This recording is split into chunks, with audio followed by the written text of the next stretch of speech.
The White House and the Republicans are still negotiating without an end in sight regarding the debt ceiling. Consumer debt has reached a record high of 17 trillion, while credit card debt remains almost unchanged at just under 1 trillion. In other news, regulators and CEOs worry about the rapidly advancing AI, and calls are being made for regulations on artificial intelligence due to safety concerns. What's going on, ladies and gentlemen? My name is Makita, and I'm bringing you another video today covering some of the current events that we have going on. If you enjoyed this video, it would be greatly appreciated if you could take the time and regulate that subscribe and like button. In exchange for doing so, here's a video of a groundhog eating farmers' crops on camera.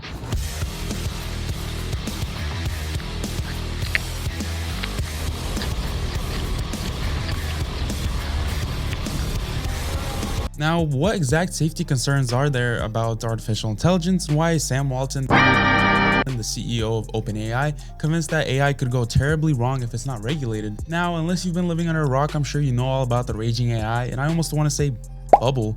I mean, think about it. Every single platform is incorporating some sort of chatbot to avoid missing out on the AI wave. Snapchat, for example, with its completely unnecessary and a little bit annoying AI chatbot that is pinned to the top of your screen. Who the fuck is that guy? It's almost a little creepy, and people are not a fan of it. The AI wave is not so different from the dot-com crash in the early days of the internet.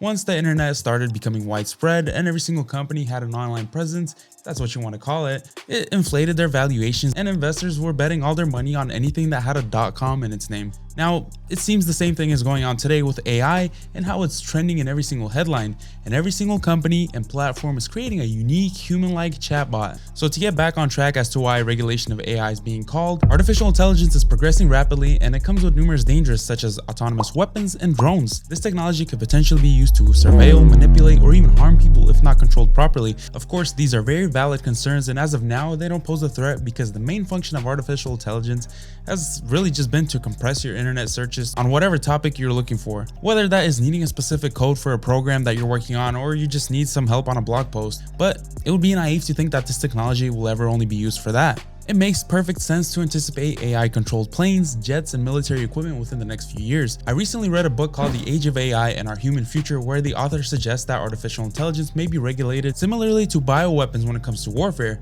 Now, that is an interesting thought since AI has been heavily involved in the military for quite some time, and all these safety concerns have risen with it. AI makes calls based on logic and numbers rather than proper judgment, and this could pose a risk when allowing it to control weaponized aircrafts or vehicles. Sam Altman's concern that artificial intelligence could go terribly wrong if it's not regulated properly makes sense when you look at the potential applications of AI and how dangerous it could become if it's not controlled. He's actually calling for a new agency to require licensing for artificial intelligence that exceeds certain capabilities. So regulations of artificial intelligence have been discussed, but as of now, there is no concrete regulations that have been implemented. AI-controlled military equipment is just a part of the overall risk associated with AI. Another one is deepfakes that could manipulate voters by spreading false info. I am not Morgan Freeman, and what you see is not real.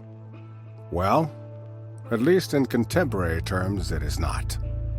What if I were to tell you that I am not even a human being? Would you believe me? What is your perception of reality? Now, I'm sure most of you have seen some sort of AI replication of a celebrity or public figure. It's quite impressive how perfectly the AI is able to mimic the tone and speech of a certain person. Here's a clip of the president playing Minecraft with some of the former presidents. Hey, are you guys hopping on the server? Yeah, just give me a second. I'm down to just chill on the server for a bit. Yo, Obama, why the f do I have half a heart? And it's hardcore? Calm down, guys. It'll be fun. That's what you always say. How on earth are we going to get anything done? You guys are just trash. I just found some iron. Shut up, Sleepy Joe. I found a... It's pretty funny and quite entertaining. Yeah, it's a little bit unsettling. It sounds exactly like them, but there's not a soul behind that voice, just simple coded sequences arranged to mimic somebody. In other news, lawmakers still have not made a decision on the debt ceiling while negotiations are still ongoing. The White House and Republican congressional negotiators held a second meeting on Friday to discuss increasing the federal government's $31.7 trillion debt ceiling. However, both sides reported no progress. This is less than 2 weeks to go to the deadline for their decision to be made, which is June 1st. Despite reporting that a decision was going to be made by the end of the week, still no progress has been made. Republicans are pushing for steep spending cuts in exchange for raising the debt ceiling. The Democrats want to keep spending at steady levels, but Republicans want to return to 2022 levels. Once the decision is made, we can expect to see some optimism in the markets. The last time the US was this close to defaulting on its debt was back in 2011 during the Obama administration. As of this recording on Sunday, May 21st, Kevin McCarthy and Joe Biden are set to meet tomorrow or today since this is live on Monday. Joe Biden was out of the country and in Japan for the G7 summit, and now that he'll be returning, they'll be resuming the negotiation. If you want to know more about the debt ceiling, we have a very informative video on our channel and it's linked in the description below. The US is not the only one who has to worry about debt. The amount of consumer debt has reached an all-time high of 17 trillion. According to the New York Federal Reserve's report on Monday, the amount of borrowing across all categories reached 17 trillion. This is an increase of approximately 0.9% or nearly 150 billion during the period from January to March. Compared to the pre-COVID period, which ended in 2019, the total amount of debt has risen by approximately 2.9 trillion. Despite new mortgage originations including refinancings totaling 323.5 billion, the lowest level since the second quarter of 2014, there was an increase in the overall debt. Credit card debt still remains the same at 986 billion, student loans saw a slight increase at 1.6 trillion, and auto loans as well at 1.56 trillion. Now in the real estate sector, not too much going on, but we are seeing a decline in mortgage demand as interest rates hit a 2-month high. At the time of this recording, May 21st, 2023,